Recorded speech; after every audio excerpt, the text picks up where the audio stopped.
ओम नमो भगवते वासुदेवाय। व्यास मुनि ने, जो सत्यवती के पुत्र थे और अति विद्वान और तपस्वी थे, उन्होंने कलयुग के आने से ही पहले, काफी पहले, समस्त अच्छाई और बुराइयों की भविष्यवाणी कर दी थी। उसी भविष्यवाणी में एक दिन मुनि व्यास ने कहा, युधिष्ठिर, जो सतयुग त्रेता द्वापर और सतयुग त्रेता द्वापर में जो कार्य अति दुर्लभ थे, वह सारे कार्य कलयुग में आसानी से सुलभ होंगे। देखो, अति दुर्लभ और शिक्षापद उपदेश है, एक बार पूरा सुनना। युधिष्ठिर बोले, हे परीक्षित, ईश्वर के यहाँ हर मनुष्य, जीव जंतु, पशु पक्षी के आकर जाने का एक विधान है जो कि निश्चित है। उस विधान को कोई टाल नहीं सकता। उसी क्रम में चारों युगों को भी अपने अपने नियत समय पर आना है और नियत समय पर ही उसे समाप्त होकर जाना है।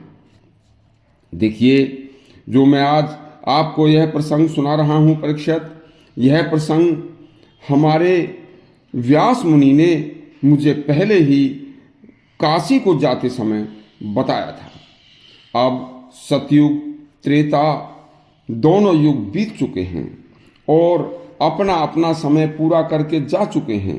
जो वर्तमान चल रहा है वह द्वापर है, वह भी अपने अंतिम पड़ाव पर है। इसलिए कुछ माह के पश्चात यह भी चला जाएगा और भगवान श्री कृष्ण भी, देखो, इस अगले कलयुग के आने से पहले ही इस संसार से पराये करके अपने परम धाम को चले जाएंगे।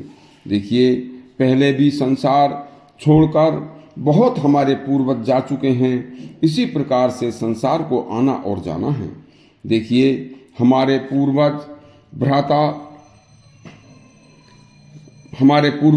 माता सत्यवती के पुत्र महात्मा महातपस्वी मुनि व्यास कलयुग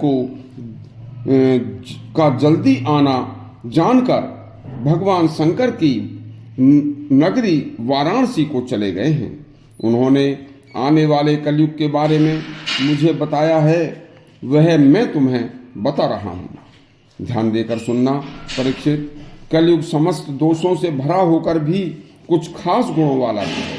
देखो, इसलिए तुम आने वाले कलयुग की बुराइयों को सुन सुनकर दुखी मत होना, क्योंकि कलयुग का सबसे बड़ा गुण तो सतयुग में, देखिए, जो मनुष्य बड़ी तपस्या से त्रेता में बहुत बड़ी भारी भक्ति और भगवान के ध्यान से तथा द्वापर में बड़े बड़े यज्ञ हवन आदि करने से जो प्राप्त करता था, वह फल कलयुग में केवल भगवान नाम का कीर्तन करने मात्र से और सत्य व्रत का पालन करने मात्र से प्राप्त कर लेंगे।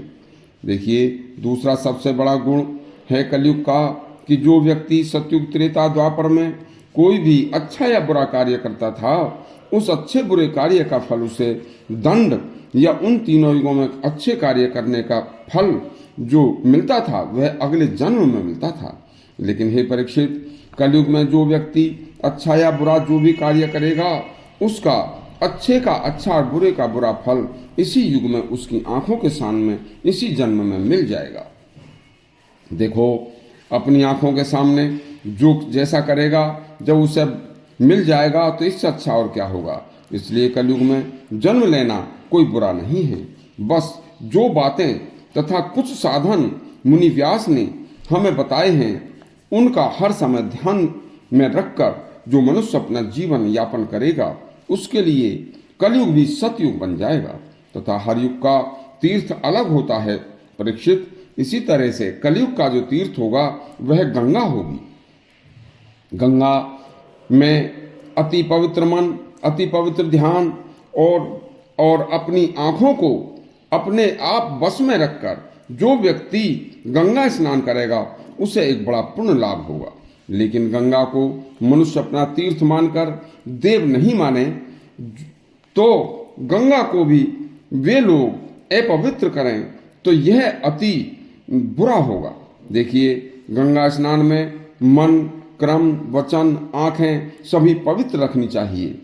कलयुग की गंगा मनुष्य को मोक्ष प्रदान करने वाली है। देखिए, अगला प्रसंग आपको एक बहुत अच्छा और सुनाएंगे। यदि आपके प्रसंग आपको हमारा अच्छा लगा हो तो हमारे चैनल को सब्सक्राइब करें, घंटी दबाएं। धन्यवाद।